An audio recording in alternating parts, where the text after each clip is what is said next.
시간에 함께 우리 예배를 사모하는 마음으로 기도하겠습니다. 우리 마음을 모아 기도하실 때 하나님 이 시간 이 예배와 찬양 주님의 기쁨이 되고 또 이 예배를 통하여 우리의 삶을 또 다스려 주옵소서. 우리가 한 주간 지었던 죄와 불순종과 연약함 모두 용서하여 주옵시고 이 예배를 통하여 이 한 주간을 살아갈 수 있는 새 힘과 새 능력 허락하여 주옵소서. 우리 함께 마음을 모아 기도의 자리로 나아가겠습니다. 우리 기도하겠습니다.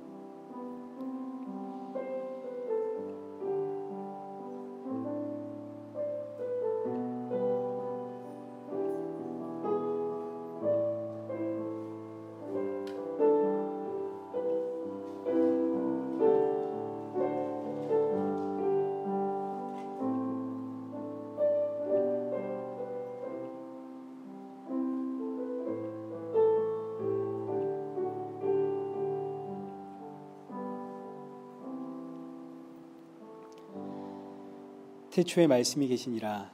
이 말씀이 하나님과 함께 계셨으니 이 말씀은 곧 하나님이시니라. 거룩하신 하나님 아버지, 오늘도 우리를 이 예배의 자리로 인도하여 주심에 감사드립니다. 오늘 이 예배를 통하여 생명의 말씀이신 예수 그리스도가 나의 구주임을 믿고 돌아가는 은혜 허락하여 주옵소서. 이 시간 한 주간 우리가 짊어졌던 죄와 삶의 무게를 주님 앞에 내려놓습니다. 우리의 연약함과 불순종 용서하여 주옵시고 이 시간 우리가 주님 앞에 올려드리는 이 기도와 예배 기뻐 받아 주옵소서. 예수님의 이름으로 기도드리옵나이다. 아멘. 우리 함께 신앙 고백하시겠습니다.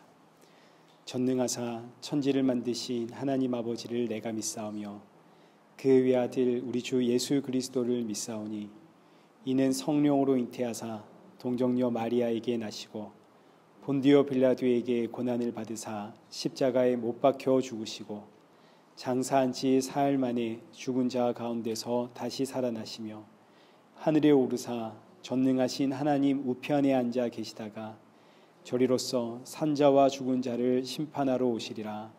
성령을 믿사오며 거룩한 공예와 성도가 서로 교통하는 것과 죄를 사하여 주시는 것과 몸이 다시 사는 것과 영원히 사는 것을 믿사옵나이다.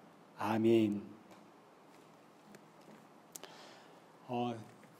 오늘 PPT가 안 되는 관계로 여러분 혹시 성경책 있으시면 다 성경책을 펼쳐서 우리 교독문 제39번을 우리 함께 교독하도록 하겠습니다. 오라 우리가 여호와께 노래하며 우리의 구원의 반석을 향하여 즐거이 외치자. 우리가 감사함으로 그 앞에 나아가며 시를 지어 즐거이 그를 노래하자. 여호와는 크신 하나님이시요 모든 신들보다 크신 왕이시기 때문이로다. 땅의 깊은 곳이 그의 손 안에 있으며 산들의 높은 곳도 그의 것이로다. 바다도 그의 것이라 그가 만드셨고 육지도 그의 손이 지으셨도다. 오라 우리가 굽혀 경배하며 우리를 지으신 여호와 앞에 무릎을 꿇자. 그는 우리의 하나님이시요 우리는 그가 기르시는 백성이며 그의 손이 돌보시는 양이기 때문이라. 아멘. 우리 찬송가 20장입니다. 우리 찬송가 20장 핸드폰으로 찾으셔도 됩니다. 새 찬송가 20장이라고 치셔야 됩니다.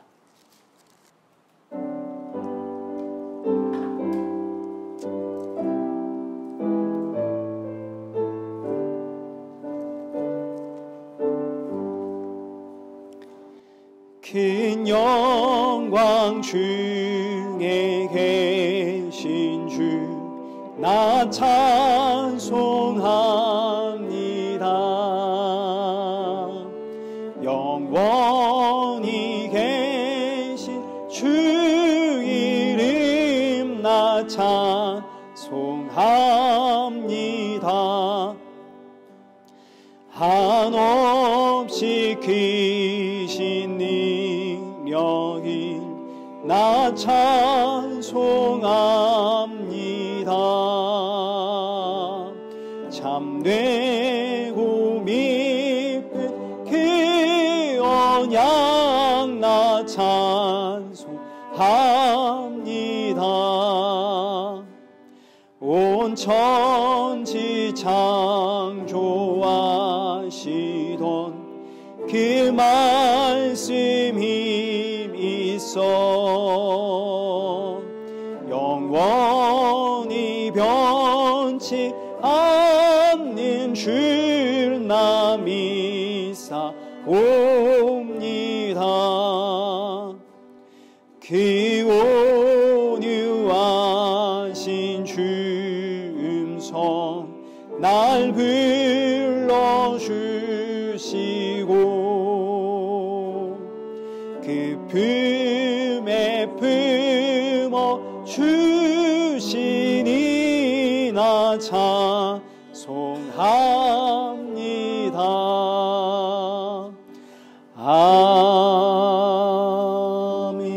아멘. 우리 성경 봉독하시겠습니다. 우리 성경 요한복음 8장 12절에서 20절입니다. 우리 성경 있으신 분들 찾으시고요. 없으신 분들은 이제 핸드폰으로 좀 찾으셔도 괜찮습니다. 요한복음 8장 12절에서 20절.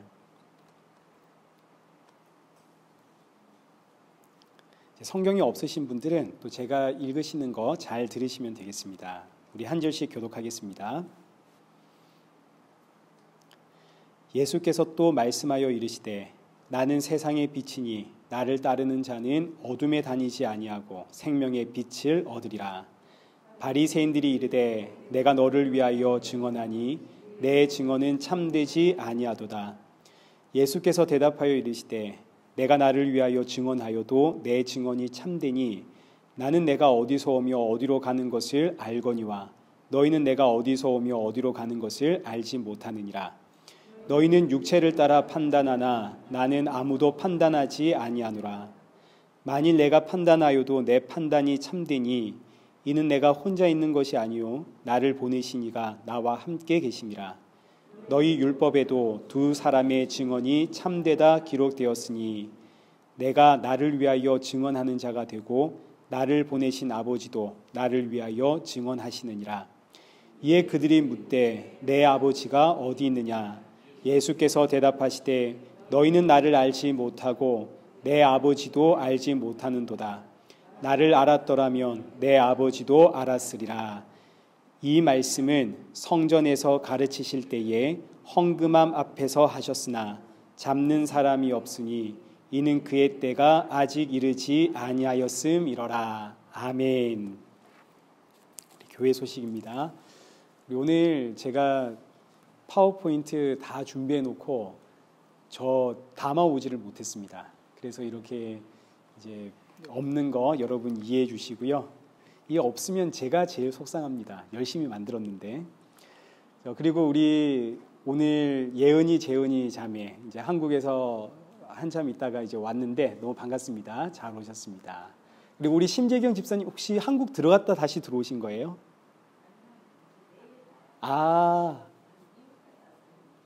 그렇군요. 우리 심재경 집사님 가정 또 내일 한국에 들어가십니다. 우리 다음에 돌아올 때까지 건강히 또 한국에서의 일정 다 잘 마치시기를 우리 함께 기도해 주시기를 부탁을 드립니다. 우리 이 시간에는 은혜 아니면 살아갈 수가 없네. 우리 함께 찬양하시면서 우리 준비하신 헌금 하나님 앞에 올려드리겠습니다.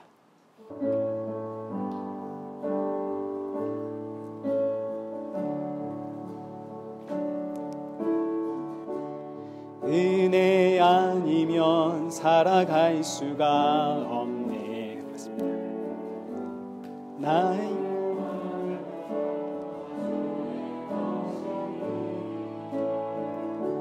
세상 평안과 위로 내게 없어도 예수 오직 예수뿐이네.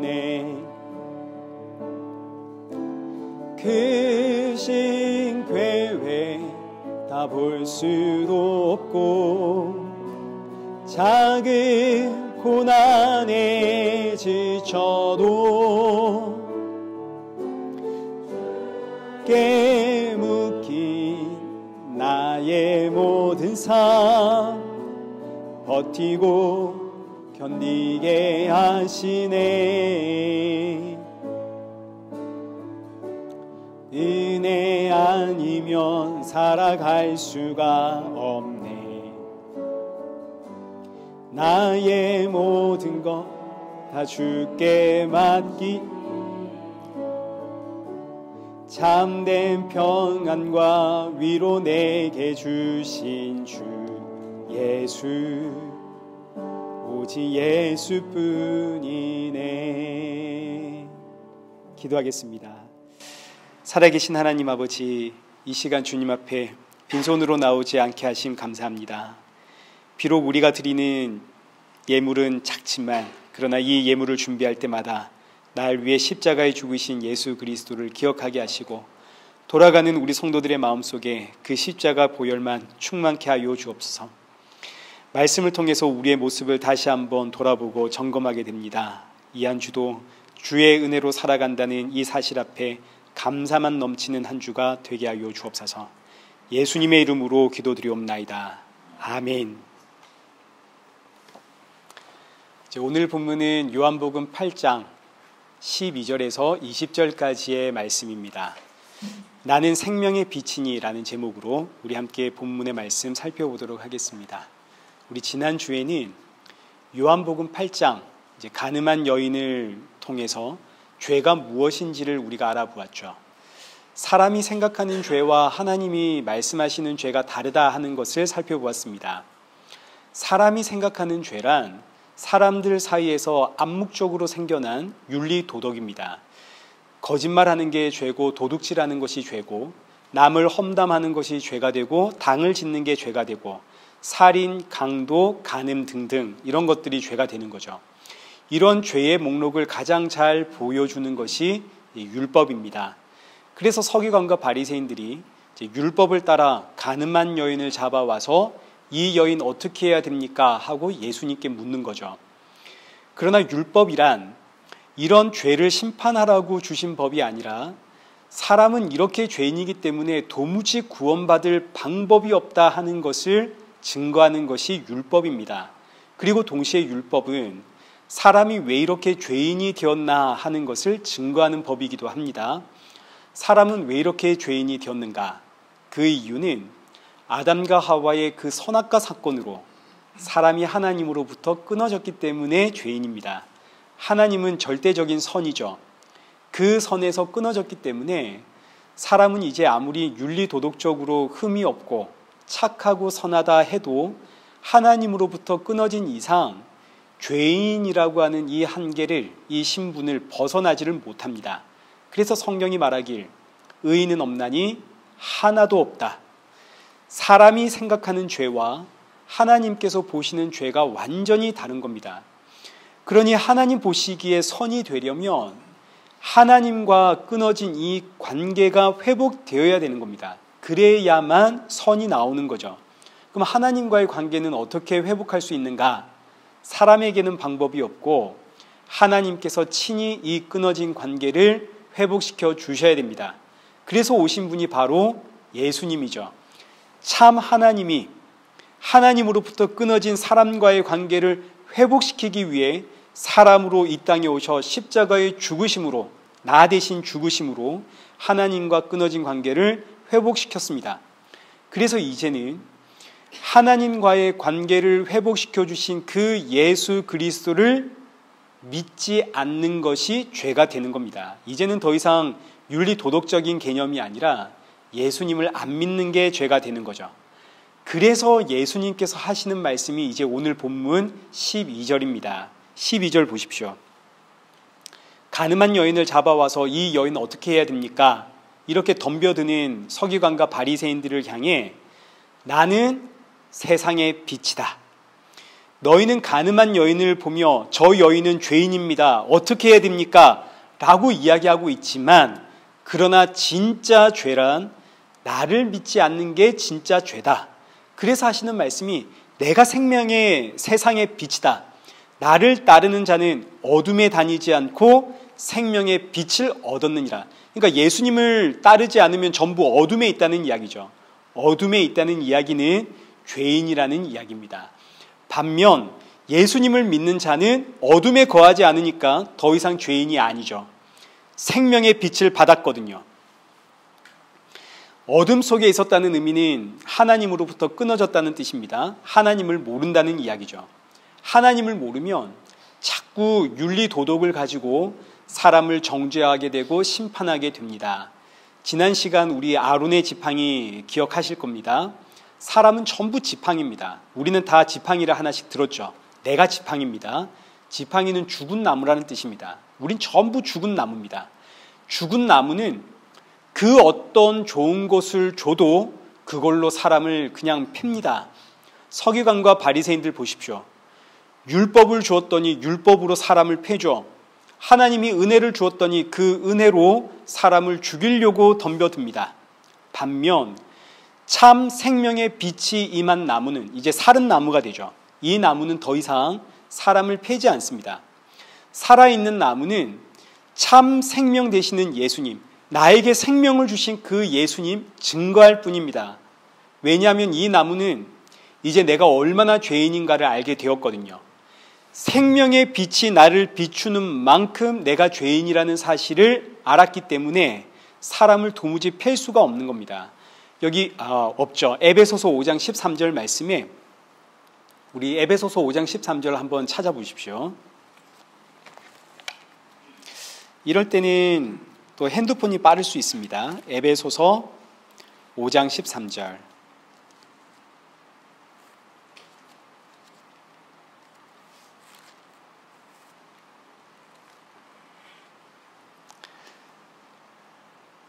그러나 책망을 받는, 우리 함께 읽어봅시다. 시작. 그러나 책망을 받는 모든 것은 빛으로 말미암아 드러나나니 드러나는 것마다 빛이니라. 자, 여러분 이 말씀이 얼마나 놀라운 말씀인지, 빛이 임하면 책망받을 만한 모든 것들이 드러난다 그럽니다. 빛이 임하면 내가 죄인이라는 사실이 드러난다는 이야기죠. 근데 놀랍게도 이렇게 죄가 드러나는 것마다 빛이라고 하십니다. 빛이 임하면 죄가 드러나는데, 책망할 게 드러나는데, 놀랍게도 성경은 이렇게 책망할 것이 드러나면 드러날수록 이것이 빛이다. 아니, 죄가 드러나고 책망받을 것이 드러나면 심판받아야 되는 거 아닙니까? 죄가 드러나고 책망받을 것이 드러나면 너 이렇게 살면 되겠니? 하고 혼이 나야 되는 거 아닌가요? 근데 성경은 죄가 드러날수록, 책망받을 만한 것들이 드러나면 날수록 이것이 빛이다. 이게 대체 무슨 이야기인가요? 구약 성경에도 이와 같은 이야기가 나오는데 이것도 우리 한번 찾아보십시다. 중요하니까요. 레위기 13장입니다. 레위기 13장 9절을 한번 보십시오.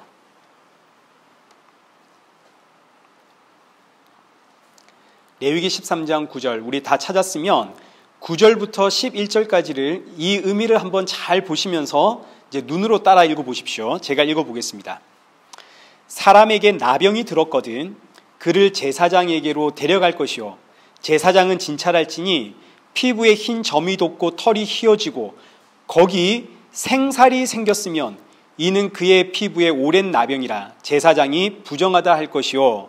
자, 여기 9절부터 11절까지가 어떤 이야기냐면 어떤 사람에게 나병이 생겼습니다. 그런데 보니까 나병이 생긴 자리가 나으면서 생살이 돋아나기 시작했습니다. 그럼 이제 나았다는 이야기 아닙니까?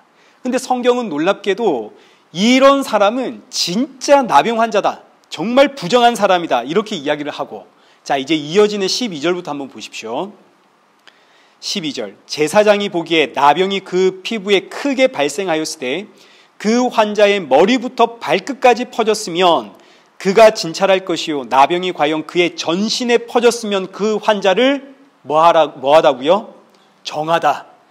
다 휘어진 자인즉, 이 휘어졌다는 말은 전부 나병이 들었다는 이야기입니다. 다 휘어진 자인즉 정하거니와. 그러니까 이게 무슨 이야기입니까? 나병 환자를 데려왔습니다. 이 사람의 나병은 머리부터 발끝까지 전부 나병입니다. 누가 봐도 진짜 나병 환자입니다. 그런데 성경은 이런 사람은 정하다 그럽니다. 여러분 이거 완전히 거꾸로 된 거 아닙니까? 자, 그런데 이 말씀이 또 한 번 반복됩니다. 14절부터 한번 보십시오. 14절. 아무 때에든지 그에게 생살이 보이면, 생살은 이제 살이, 깨끗한 살이 나왔다는 이야기입니다. 생살이 보이면 그는 뭐하다고요? 부정하다.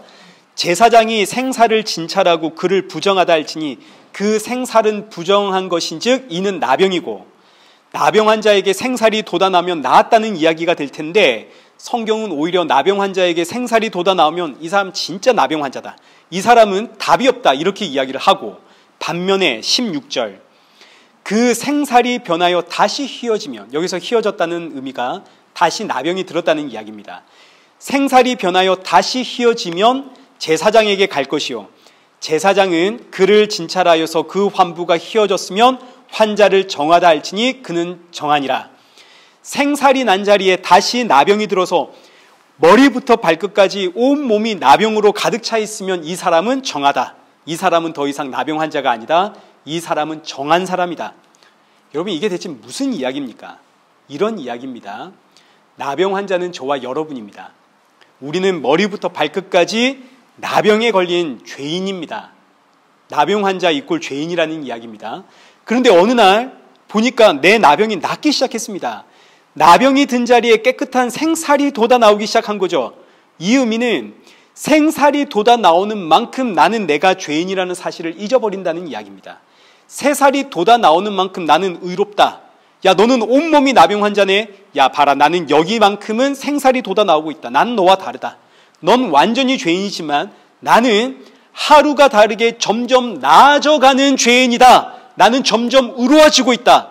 이런 사람은 성경이 그야말로 답이 없는 인생이다, 이렇게 이야기하는 겁니다. 왜요? 이런 사람은 예수님이 필요 없는 사람이거든요. 난 점점 나아져가는 사람이니까. 반면에 나병이 든 자리에 생살이 돋아 나오기 시작하니까 주여, 큰일 났습니다. 제가 자꾸 죄인이라는 사실을 잊어버려서 생살이 자꾸 돋아 나옵니다. 이 죄인을 용서해 주십시오. 불쌍히 여겨 주십시오. 그래서 생살이 나오더라도 다시 나병으로 덮어져 버린 인생은, 이런 사람은 정한 사람, 이런 사람은 자신이 얼마나 죄인인지를 알기 때문에 이런 인생은 날 구원해 주신 예수님만 바라봅니다. 그래서 이런 인생은 의롭고 정한 사람, 거룩한 사람, 하나님의 백성. 그래서 에베소서 5장 13절에 빛으로 드러나는 것마다 책망받을 것이지만 이렇게 드러난 것이 바로 빛이다 라고 이야기하는 겁니다. 빛으로 인해 죄가 드러날 때마다 죄가 드러난 만큼 내가 죄인이라는 사실을 알기에 이런 날 구원하신 예수님만 찾는다 이거죠. 그래서 그는 빛이다. 이런 인생은 윤리와 도덕, 율법과 하나님의 말씀을 가지고 사람을 팰 수가 없습니다. 나야말로 머리부터 발끝까지 나병으로 뒤덮인 인생인데 내가 어떻게 감히 사람을 패나요? 그저 이런 날 구원하신 생명의 주 예수님을 증거할 뿐이죠. 이것이 바로 열매로 안다는 이야기입니다. 오늘 본문 12절 하반절에 생명의 빛을 얻은 인생이 바로 이런 인생이다, 이런 거죠. 그러나 반면 사람을 패는 인생은 나병이 사라지고 생살이 돋아나는 인생들입니다. 이런 사람들은 말씀을 가지고 사람을 팹니다. 이들이 바로 서기관과 바리새인들이죠. 너 왜 말씀대로 안 사니? 너는 왜 사랑을 못하니? 넌 왜 오래 참지를 못하니? 넌 왜 교회 나와서 충성하지를 않니? 이런 서기관과 바리새인들에게 예수님께서 너희는 보니까 하나님을 모르는 인생이다. 그러니 말씀을 가지고 사람을 패지 않느냐? 나를 믿어라. 그래서 내가 왔다. 내가 바로 생명의 빛이다. 나를 믿는 자는 어둠에 거하지 않고 생명의 빛을 얻으리라. 그러니까 이런 말씀을 하니까 서기관과 바리새인들이 기가 막히는 겁니다. 아니, 네가 뭔데 생명의 빛이냐? 네가 뭔데 우리가 하나님을 안다 모른다 그렇게 판단을 하느냐? 설령 네가 생명의 빛이라 하더라도 너 스스로 그걸 증언하고 있으니 너의 증언은 거짓이다. 이게 이제 13절의 이야기입니다. 본문 13절. 요한복음 8장 13절 제가 읽겠습니다. 바리새인들이 이르되 내가 너를 위하여 증언하니 내 증언은 참되지 아니하다. 너의 주장처럼 네가 빛이라고 하자. 그러나 이를 증거하는 자는 너뿐이니까 그러니 우리는 너의 증거를 참되다라고 받을 수가 없다. 이 이야기는 율법을 따라서 나오는 이야기입니다. 율법에 의하면 두 사람 이상의 증인이 있어야만 그 증거를 효력 있게 받게 됩니다. 두 사람 이상의 증인이 없으면 아무리 이 사람이 옳다 하더라도 그걸 증거로 채택할 수가 없는 거죠. 신명기 19장 15절 제가 읽겠습니다. 사람의 모든 악에 관하여 또는 모든 죄에 관하여는 한 증인으로만 정할 것이 아니요 두 증인의 입으로나 또는 세 증인의 입으로 그 사건을 확증할 것이며, 이제 모든 증거는 최소 두 사람의 증인이 있어야만 효력을 발생한다, 이런 이야기입니다. 한 사람의 이야기만 듣고선 판단하면 안 되죠. 최소 두 사람 이상의 이야기를 듣고 판단해야 되는 겁니다. 너의 이야기도 들어봐야 되고 너의 이야기도 들어봐야 되고, 그래야 상황을 판단할 수 있겠죠. 이때 중요한 것은 나 홀로 하는 이야기는 효력이 없습니다. 최소 한 사람 이상 나와 똑같은 이야기를 하는 사람이 있어야만 그 증언을 증언으로서 채택할 수가 있습니다. 근데 지금 예수님이 내가 생명의 빛이다, 예수님 홀로 증언하고 있죠. 예수님 외에는 아무도 예수님처럼 예수님의 그 증언을 뒷받침해 주는 사람이 없습니다. 그래서 서기관과 바리새인들이 너의 증언을 참되다 우리는 받아줄 수가 없다. 그래서 예수님 하시는 말씀이 14절입니다. 본문 14절. 예수께서 대답하여 이르시되 내가 나를 위하여 증언하여도 내 증언이 참되니 나는 내가 어디서 오며 어디로 가는 것을 알거니와 너희는 내가 어디서 오며 어디로 가는 것을 알지 못하느니라. 자, 이 말씀은 왜 율법이 두 사람 이상의 증언을 필요로 했는가에 대한 답입니다. 어떤 문제에 있어서 같은 말을 하는 두 사람 이상의 증인이 필요한 이유는 사람은 너무너무 거짓된 존재이기 때문입니다. 스스로 자신을 증언하는 내용, 그거 우리가 믿을 수가 없고, 사실은 두 사람 혹은 그 이상의 사람들이 모여서 똑같은 내용을 증언한다 하더라도 그 증언을 믿을 수 없는 것은 사실 매 마찬가지입니다. 유대인들은 예수님을 십자가에 달아 죽일 때에 수없이 많은 증거를 가지고 와서 외쳤지만 그거 전부 다 거짓이었죠. 거짓 증거를 가지고 예수님 십자가에 못 박습니다. 그럼에도 불구하고 두 사람 이상의 증인을 요구하는 이유는 이제 최소한의 공정한 판단을 위한 안전장치입니다. 그래서 예수님의 말씀이 뭐냐면 이제 14절을 잘 보십시오. 내가 나 스스로 나를 증언해도 내 증언이 참된 이유는 나는 내가 어디서 오며 어디로 가는지를 알기 때문이다. 이 말씀은 예수님은 시작과 끝을 안다는 뜻입니다. 시작과 끝을 아는 분은 창조주 하나님뿐이죠. 그 예수님 이야기가 이겁니다. 내가 시작과 끝을 아는 창조주다. 나는 어디서 와서 어디로 가는지를 아는 창조주다. 나는 거짓이 없는 인생이다. 그래서 내가 나를 증언해도 내 증언은 참되다. 반면 너희는 내가 어디서 오며 어디로 가는지를 모른다. 사람은 피조물이라는 이야기입니다. 그것도 창조주이신 하나님으로부터 끊어진 피조물이죠. 시작이요 끝이 되시는 하나님을 도무지 알 수가 없는 거짓된 존재. 그래서 너희는 두 사람 이상의 증인이 필요한 것이지. 15절. 그렇기에 너희는 육체를 따라 판단하나 나는 아무도 판단하지 아니하노라. 우리는 하나님으로부터 끊어진 존재이기 때문에 육체를 보고 판단합니다. 교회에서 열심히 기도하고 충성하고 봉사하면 우리는 믿음이 좋다 그럽니다.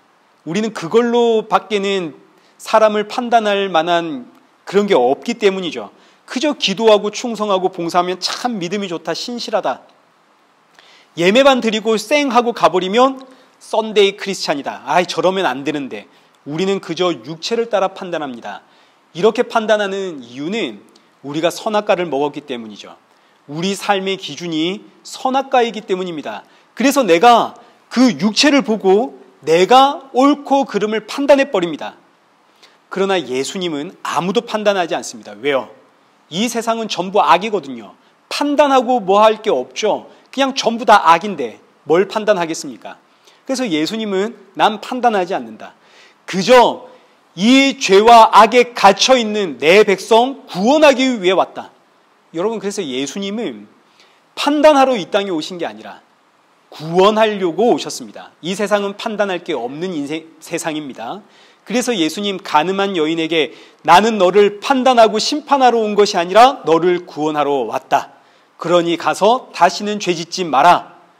너를 구원한 나를 잊지 말고 내 안에서 살아라. 이런 이야기죠. 그런데 우리는 자꾸 하나님을 판단자로 세우려고 합니다. 하나님을 통해서 옳고 그름을 자꾸 가리려고 그러죠. 봐라, 하나님이 다 아신다. 하나님 누가 옳고 그른지 다 아시죠. 지금 제가 얼마나 억울한지 하나님 아시죠. 여러분, 이렇게 하나님을 판단자로 세우시면 안 되는 겁니다.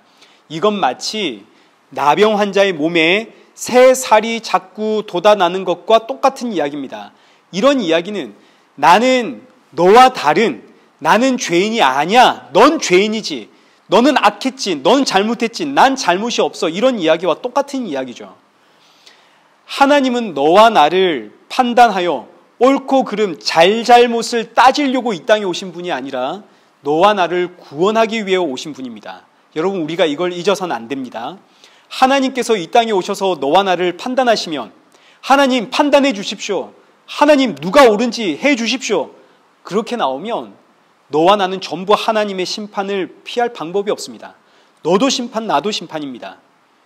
하나님은 지금 이 땅을 심판하러, 판단하러 오신 분이 아니라 구원하기 위해 오셨다는 사실, 여러분 이거 꼭 기억하셔야 됩니다. 그래서 지금은 고린도후서 6장 2절에 기록된 것처럼 보라, 지금은 은혜 받을 만한 때요, 지금은 구원의 날이로다. 이 날이 끝나면 진짜 심판의 날이죠. 예수님 다시 오시는 그 재림의 날, 그날의 예수님은 더 이상 구원주가 아닙니다. 그날은 심판의 주로 오십니다. 판단하러 오십니다. 그래서 오늘 저와 여러분의 사명은 그날이 오기 전 사랑하는 자들, 그들이 예수님 만나도록 이를 위해서 부지런히 예수님을 증거하고 이를 위해서 기도하는 겁니다. 주님, 저들을 긍휼히 여겨 주옵소서. 생명의 빛이신 예수님께로 나아올 수 있도록 만나 주십시오. 우리가 이 일을 위해서 기도하는 거죠. 자, 이제 다시 본문으로 돌아가서 계속 이어지는 예수님의 말씀 보십시오. 16절입니다. 만일 내가 판단하여도 내 판단은 참되니 이는 내가 혼자 있는 것이 아니요 나를 보내신 이가 나와 함께 계심이라. 예수님은 판단하러 이 땅에 오신 분 아닙니다. 그러나 예수님께서 만약 이 세상을 판단하셔도 그 판단이 참될 수밖에 없는 이유는 여기 기록된 것처럼 예수님은 홀로 계신 분이 아니요 보내신 이와 함께 하시는 분이기 때문입니다. 이 의미가, 이 표현은 예수님이 바로 곧 하나님이다, 삼위일체를 향한 표현입니다. 예수님이 바로 보내신 분, 하나님 아버지와 한 분이다, 이거 이야기하는 거죠. 하나님은 언제나 삼위일체의 하나님으로 존재하십니다. 이제 가끔 구약에서 예수님이 없다 하는 분들을 만나게 됩니다. 그렇지 않습니다. 하나님은 언제나 삼위일체의 하나님이십니다. 하나님이 계시는 곳에는, 하나님이 등장하시는 곳에는 언제나 예수님이 계시고 성령님이 계시는 겁니다. 오늘은 성령 시대입니다. 똑같습니다. 성령이 계시는 곳에는 하나님 아버지가 계시고 아들이신 예수님이 함께 계시는 겁니다. 하나님은 언제나 삼위일체의 하나님이십니다. 그래서 골로새서 1장 15절에 예수님을 보이지 않는 하나님의 형상이라고 표현하는 것이고, 이제 골로새서 1장 16절에서는 천하 만물이 예수님을 통해서 창조되었다, 이렇게 표현을 하는 겁니다. 천지는 누가 창조했나요? 하나님이 창조하셨죠. 그러나 골로새서 1장 16절에서는 천지 만물을 예수님이 창조했다라고 표현을 하는 겁니다. 왜요? 하나님은 언제나 삼위일체 하나님이시기 때문에. 그러나 그 삼위일체 하나님의 보이지 않는 형상이 예수님이기 때문에 예수님으로 통해서 세상이 창조되었다, 이렇게 표현을 하는 겁니다. 자, 그리고서 이제 오늘 본문 17절과 18절 보십시오. 이제 17절과 18절은 유대인들이 했던 질문에 대한 답으로 우리에게 제시하고 있습니다. 17절과 18절입니다. 너희 율법에도 두 사람의 증언이 참되다 기록되었으니 내가 나를 위하여 증언하는 자가 되고 나를 보내신 아버지도 나를 위하여 증언하시느니라. 율법에는 두 사람의 증언이 있어야 참되다고 했는데 예수님께서 내가 나를 위해서 증언을 하고 그리고 아버지께서 나를 위해 증언하고 있으니 나의 증언은 참되다. 자, 이 말씀은 이제 역시나 삼위일체의 표현이면서 동시에 두 가지의 의미를 가지고 있는데, 첫째는 말 그대로 내가 증인이고 내 아버지가 나의 증인이다. 그럼 이제 증인이 두 명이 생겼죠. 율법을 따라 나에게는 두 증인이 있다, 이런 의미가 있고, 동시에 율법에 기록되어 있는 두 증인이란 바로 나와 아버지를 뜻하는 것이다 라는 가르침의 의미가 함께 포함되어져 있습니다. 이 세상 모든 일의 증인은 아버지와 아들이다, 이런 이야기입니다. 이 세상이 어떻게 창조되었는지 증거할 수 있는 분은 오직 아버지와 아들뿐이다. 두 증인이 필요한데 그 두 증인이 바로 아버지와 아들이라는 이야기입니다. 이 세상이 마지막에 어떻게 될지 아시는 분도 역시 아버지와 아들뿐인 거죠. 세상의 처음과 끝, 그 사이의 역사를 증거할 수 있는 분도 오직 아버지와 아들, 나의 나됨을 증거해 줄 수 있는 분도 오직 아버지와 아들. 그러니 율법이 이야기하고 있는, 율법이 요구하는 두 증인이란 바로 아버지와 아들에 대한 이야기요, 그 아버지와 아들이 바로 나다, 이 이야기를 지금 하시는 겁니다. 왜냐하면 예수님은 홀로 계시는 분이 아니라 보내신 분, 그 아버지와 함께 하시는 분이기 때문에 오늘 본문에서 바리새인들이 예수님을 향해서 네가 생명의 빛이라고 스스로 증언하니 너의 증언은 옳지 못하다.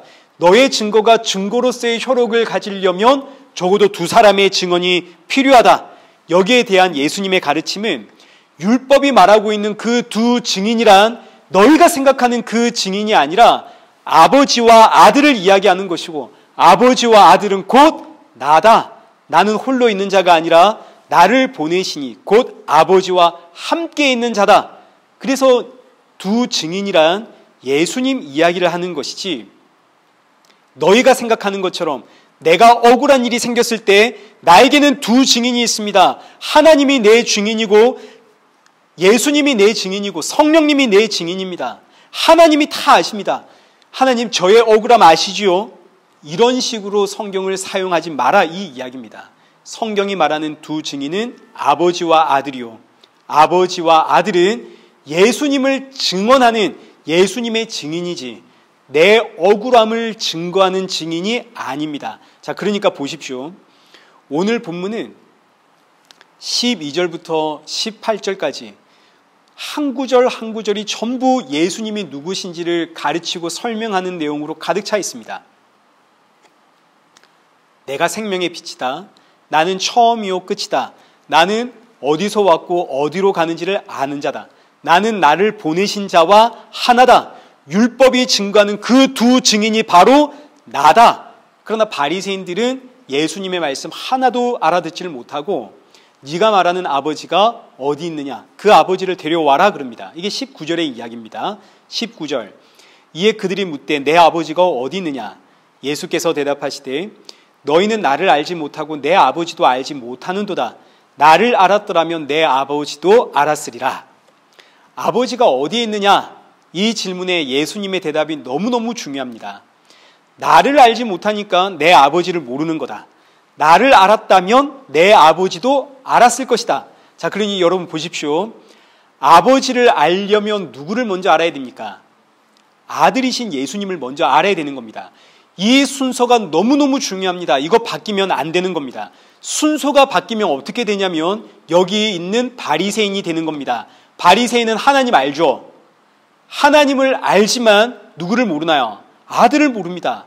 하나님을 알지만 아들을 모르는, 그래서 그 하나님은 성경이 말하는 하나님이 아닌 겁니다. 다음 주에 살펴보겠지만 요한복음 8장 44절에 예수님께서 바리새인들에게 너희의 아비는 마귀다.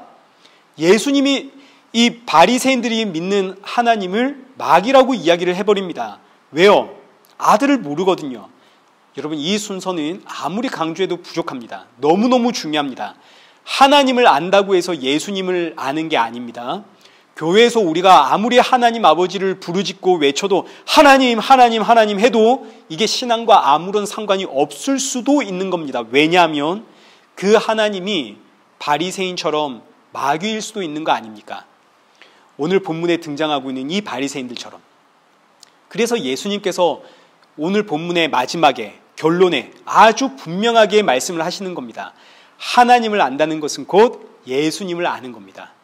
예수님을 알게 될 때 성도는 하나님을 알게 되는 겁니다. 그래서 성경은 그리스도 예수 안에서 성도는 하나가 된다라고 우리에게 가르쳐 주는 겁니다. 에베소서 2장 20절 제가 읽겠습니다. 너희는 사도들과 선지자들의 터 위에 세우심을 입은 자라. 그리스도 예수께서 친히 모퉁이 돌이 되셨느니라. 그의 안에서 건물마다 서로 연결하여 주 안에서 성전이 되어가고 너희도 성령 안에서 하나님이 거하실 처소가 되기 위하여 그리스도 예수 안에서 함께 지어져 가느니라. 여러분, 예수님이 모퉁이 돌입니다. 우리는 그 예수님께 연결되어 건물이 되고 성전으로 지어져 갑니다. 그러니까 예수님이 없으면 건물로 지어질 수도 없고 성전으로 지어질 수도 없죠. 그러니까 예수님이 없으면 하나님을 알 수가 없다는 이야기입니다. 그럼 이제 너무너무 중요한 게 예수님은 어떻게 알 수 있는가? 이제 이게 너무너무 중요한 문제가 되는 거죠. 예수님을 아는 것이 기독교에서 가장 중요한 문제입니다. 어떻게 해야만 예수님을 알 수 있는가? 성경 공부를 하면 됩니까? 모여서 통성 기도하면 되나요? 복음의 말씀 열심히 들으면 되는 건가요? 그렇지 않습니다. 예수님을 아는 유일한 방법은 예수님께서 친히 나를 찾아와 주셔야 되는 겁니다. 이건 혈통으로도 안 되고 육정으로도 안 되고 사람의 뜻으로도 안 됩니다. 어둠 속에 있는 나에게 예수님이 친히 찾아오셔야 되는 겁니다. 길이요 진리요 생명이신 예수 그리스도가 나를 찾아오심. 그래서 나의 나됨이 오직 은혜가 되는 거죠. 오늘날은 자꾸만 방법론을 이야기합니다. 그래서 어떻게 살아야 됩니까? 그래서 어떻게 판단을 할까요? 그래서 어떤 길을 선택을 할까요? 그리고 여기에 대한 답을 성경에서 찾으려고 하고 예수님을 통해서 찾으려고 하죠. 그래, 이 문제 앞에서 예수님이라면 어떻게 하실까? 이 문제를 예수님이라면 어떻게 결정하고 어떻게 해결하고 어떤 표정을 지으실까? 나 그 예수님 닮아가야지. 너무너무 좋은 이야기이고 마땅히 성도는 그렇게 예수님 닮아가야 됩니다. 저도 예수님 닮고 싶습니다. 그러나 여기에 답이 있는 것은 아닙니다. 정답은 예수님의 말씀이나 예수님의 행동이나 예수님의 삶에 있는 게 아니라 예수 그리스도 자체가 답입니다. 예수님의 말씀과 예수님의 행동과 예수님의 삶은 예수님이 답이라는 것을 증명하는 도구에 지나지 않습니다. 예수님께서 하신 그 말씀을 닮으려고 하고 예수님의 행동을 닮으려고 하고 예수님의 그 삶을 닮으려고 하면 우리는 가랑이가 찢어집니다. 매 순간 좌절할 뿐입니다. 왜요? 우리는 그렇게 못 살거든요. 우린 예수님처럼 살 수가 없는 죄인입니다. 저와 여러분의 날마다의 삶이 증거하고 있지 않습니까? 송도 치고 누가 예수님 닮고 싶어 하지 않겠습니까? 우리 모두의 소원이 예수님처럼 사는 거죠. 그러나 예수님처럼 살 수 없기 때문에 예수님 십자가에 피 흘려 죽었다는 사실을 우리는 기억해야 됩니다. 그래서 성도는 어떻게 살아야 됩니까의 방법을 찾는 인생이 아니라 예수 그리스도 자체가 답이라는 사실을 기억해야 되는 거죠. 여러분, 예수 그리스도 자체가 답입니다. 이 답을 알면 요한복음 8장 32절 진리를 알지니 진리가 너희를 자유케 하리라. 예수님이 답이라는 이 진리를 알면 그때 이 진리가 우리에게 자유를 주는 겁니다. 그래서 나는 예수님 뿐이구나. 이게 얼마나 자유로운 이야기인지. 이 자유를 맛보기 위해서 우리가 어떤 노력이나 열정이나 정성이 필요한 게 아닙니다. 예수님이 나를 찾아와 줘야 되는 겁니다. 그래서 이 자유를 맛본 성도는 기도하는 겁니다. 주님, 이 자유를 사랑하는 내 자녀들과 그리고 내 이웃이 누리도록 은혜 부어 주옵소서. 그래서 예수님을 알게 되면 될수록 세상을 향한 기도는 점점 사라져 갑니다. 목사님, 기도할 것이 점점 사라져요. 여러분, 이게 너무너무 지극히 정상적인 현상입니다. 예수님을 알기 전에는 세상의 것을 얻어내기 위해서 정말 기도 많이 했습니다. 그런데 예수님을 알면 알수록 세상적인 기도는 점점 사라지죠. 지극히 정상적이고 당연한 결과입니다. 그러나 그 반면에 영혼 구원을 위한 기도는 점점점 커져갑니다. 그렇지 않습니까? 사람을 만나면 이 사람 예수님 알까? 저 사람을 만나면 저 사람은 예수님을 알까? 예수님을 알아야 되는데 주님, 저들의 인생도 찾아가 만나 주옵소서. 예수님만이 생명의 길이요 진리임을 알도록 저들의 인생 찾아가 만나 주옵소서. 저와 여러분의 마음속에 이 기도의 제목만이 점점 커져만 가기를 축원합니다. 우리 함께 찬양하겠습니다. 우리 우물가의 여인처럼 우리 함께 찬양하시고 우리 함께 기도의 자리로 나가겠습니다.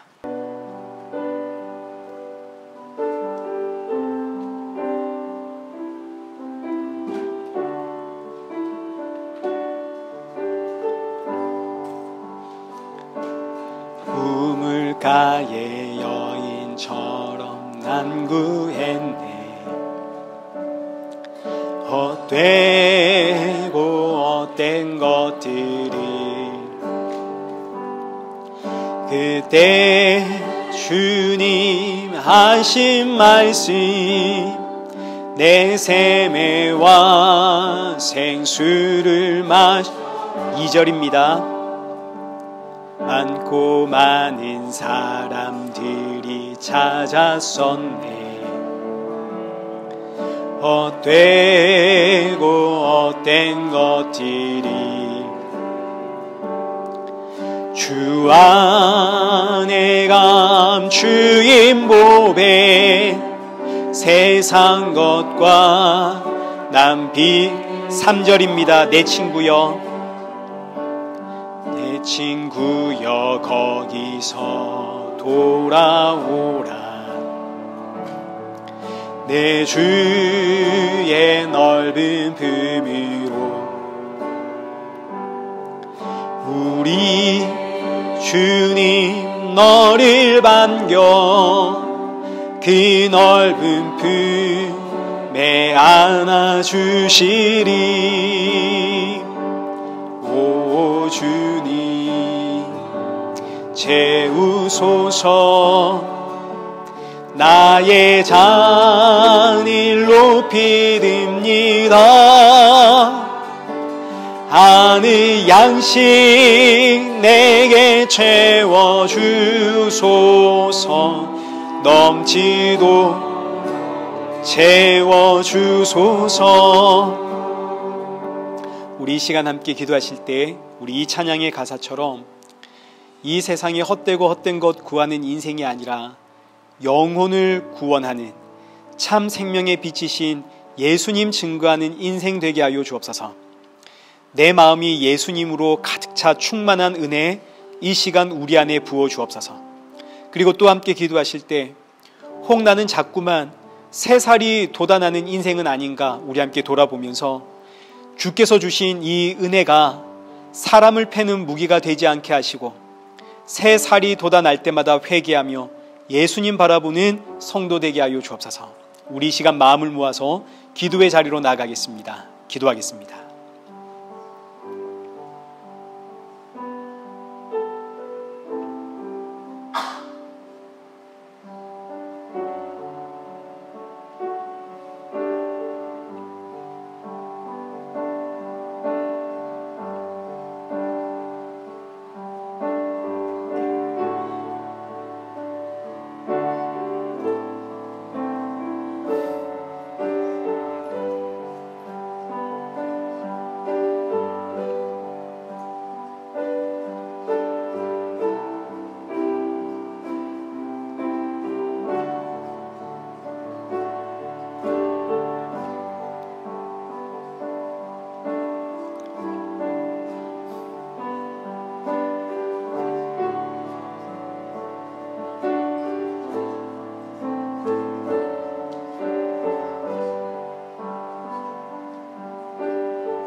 참 좋으신 하나님, 이 세상에 헛되고 헛된 것들이 전부인 줄 알고 살아가던 우리를 돌이켜 세워서 참 생명의 빛이신 예수 그리스도 앞에 세우심에 감사드립니다. 이제는 남은 시간 참 생명의 길이요 진리가 되시는 예수님만 증가하는 인생이 되어지도록 우리를 사용하여 주옵소서. 특별히 어느새 교만이 들어와 주께서 주신 은혜로 사람을 패고 있는 것은 아닌지 돌아보게 하시고 그저 나의 나됨이 은혜라는 사실 앞에 사랑하는 성도들과 함께 감사의 교제를 나누는 우리 일회교회가 되게 하여 주옵소서. 예수님의 이름으로 기도드리옵나이다. 아멘.